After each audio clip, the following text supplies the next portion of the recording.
All hail! All plant your face into the fallow earth and weep it into prosperity, it concluded, before cutting the ribbon to officially open the new downtown roller rink. A big thanks to the Glow Cloud for its speech, and, of course, all hail the mighty Glow Cloud. A warning to our listeners. There have been reports of counterfeit police officers on the roads who, instead of looking after our interests, work under arbitrary authority to unfairly target and extort those who are least able, societally, to fight back. If you see one of these false police, act right away by shrugging and thinking, "What am I going to do?" and then seeing if anything funny is on Twitter. And now some sobering news. Station intern Jody was asked to alphabetize everything in the station as part of the Sheriff's Secret Police's daily census of every single item in Nightvale.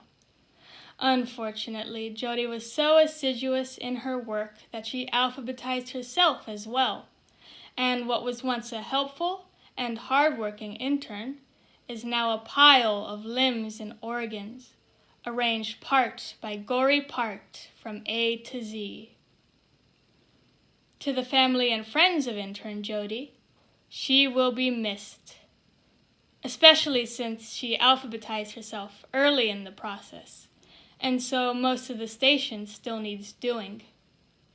If you need college credit or a place to hide from the dangerous world outside, come on down to the station today and start a long and healthy life in radio. In other news, a woman wearing a bulky trench coat and aviator goggles, speaking on behalf of Lenny's Bargain House of Garden Wares and Machine Parts, announced that there may have been some slight problems with a few of the things they sold. Some of the garden fountains we sold are actually motion-activated turrets, she said. Also, it's possible that we put stickers on armed explosives that said snail poison. And while we stand by the fact that they will, in fact, kill snails, it should be noted that they will also kill any living organism within several hundred feet of the snails. We probably should have put that on the label. So sue us. On second thought, she said, don't sue us. You don't even know what part of the government we work for. Who are you going to sue? And don't you think we have already paid off all the judges? You don't have a chance. She cackled, waving an absurdly long cigarette holder terminating in an unlit cigarette. This went on for several uncomfortable moments. Her laughter subsided into a labored snorting, and then a few long, intentional sighs. "Oh, man," she said, "I needed that. All right, I think that's everything.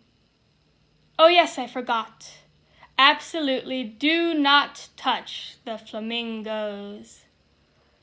She nodded to the few journalists in attendance and returned to her burrow near City Hall, where she was later driven out and ethically captured by the local Cajun Release Pest Control.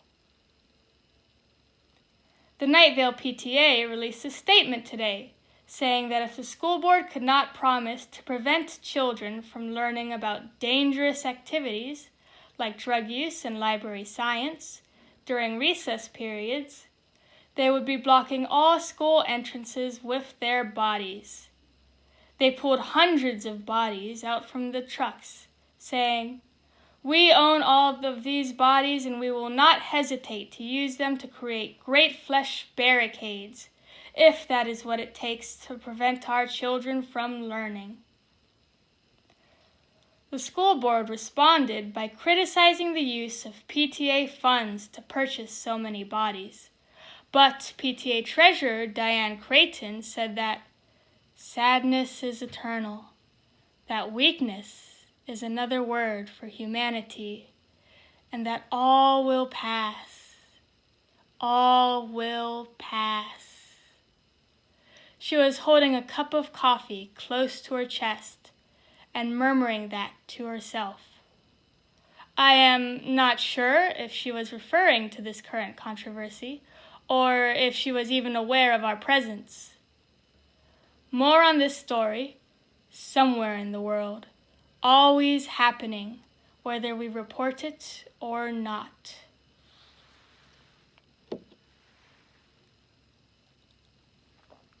And a big thank you to local scientist, certified genius, and, oh yeah, my boyfriend, Carlos, who came by earlier to explain clouds.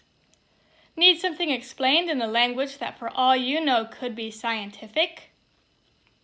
Feel free to drop by Carlos's lab. Sometimes he'll be there. Sometimes it's date night and he's with me. I am his boyfriend. I don't know if I mentioned that.